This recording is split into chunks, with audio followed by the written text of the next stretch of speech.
बयान को हमारे तोड़ मरोड़ के बोला जा रहा है।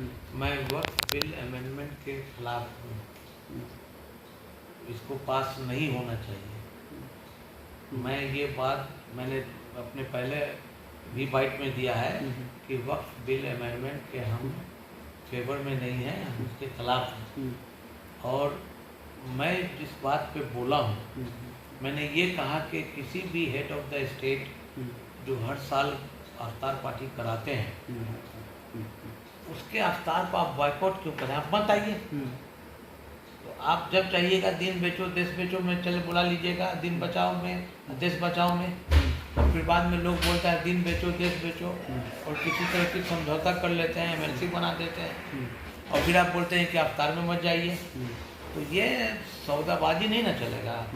आपका जो सांकेतिक आपका विरोध है, जो कॉन्स्टिट्यूशनल राइट है, सुप्रीम कोर्ट है, हाई कोर्ट है, सिविल कोर्ट है, प्लस मुजाहरा हम लोगों का है, आंदोलन करना हमारा बेसिक फंडामेंटल राइट है, उसको हम लोग करें।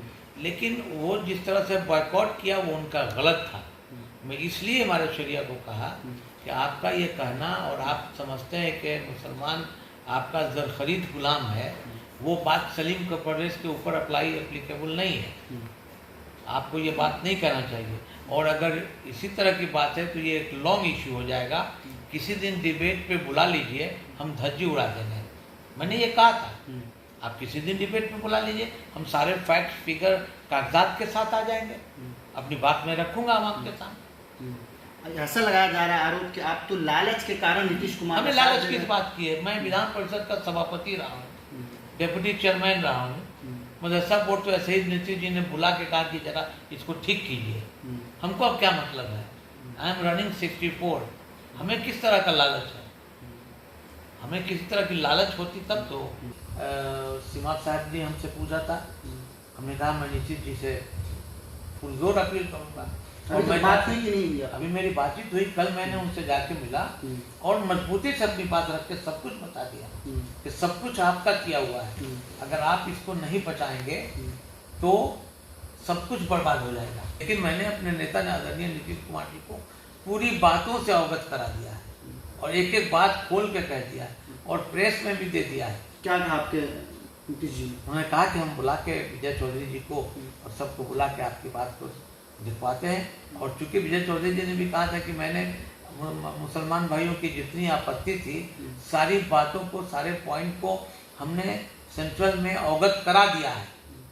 अभी तो बिल पास हुआ नहीं, अभी तो वह बात चल रही है, और ये संवैधानिक जो डिसीजन होगा वो वहाँ से होगा। मुसलमानों में इंतशार नहीं होनी चाहिए। कुरान की आयत है खुले लफ्जों में, वातसिमू बिहब्लिल्लाह जमिया वला तफर्रकू, अल्लाह की रस्सी को मजबूती से पकड़ो, तीन के आड़ में दुनिया का काम ना करो। तो ये लोग जो गर्दनी बाग में मौलाना आकर के बैठे, वो दिन के आड़ में दुनिया का काम कर रहे हैं? नहीं, गर्दनी बाग में जो लोग बैठे थे, जिन लोगों को उन्होंने मंच हवाले किया, वो एक पॉलिटिकल मंच हो गया। मैं ये बोल रहा हूँ, जब पॉलिटिकल हो गया तो मैं अपने पार्टी के तरफ खड़ा रहूँगा, क्योंकि व्यक्ति से बड़ा पार्टी होता है और पार्टी से बड़ा देश होता है। तो फिर आखिर वो लोग किस तरह से आवाज़ बुलंद करें अपनी? अभी जब आप कह रहे हैं कि उस तरह से आवाज़ बुलंद करना सही नहीं है, तो फिर किस तरह से बुलंद? देखिए मेरी बात सुनिए, हमारा एक सवाल का जवाब दीजिए। जब वो लोग जंतर मंतर पे गए थे, उस पार्टी के लोग कौन कौन वहाँ गए थे? ये प्रायोजित है, बात समझिए। मैं अभी हज भवन में भी कुछ लोगों को बोल के आया हूँ। वहाँ पे कोई लोग गया था, जो बड़े बड़े यहाँ पे लोग आए थे, कोई गए थे। तो ये पॉलिटिकल हो गया। इसका आंदोलन करना पड़ेगा, जमीन पे उतरना पड़ेगा। आज़ादी के लड़ाई के वक्त 10,000 उलमाए कराम शहीद हुए थे, हम लोगों को भी शहादत देनी होगी।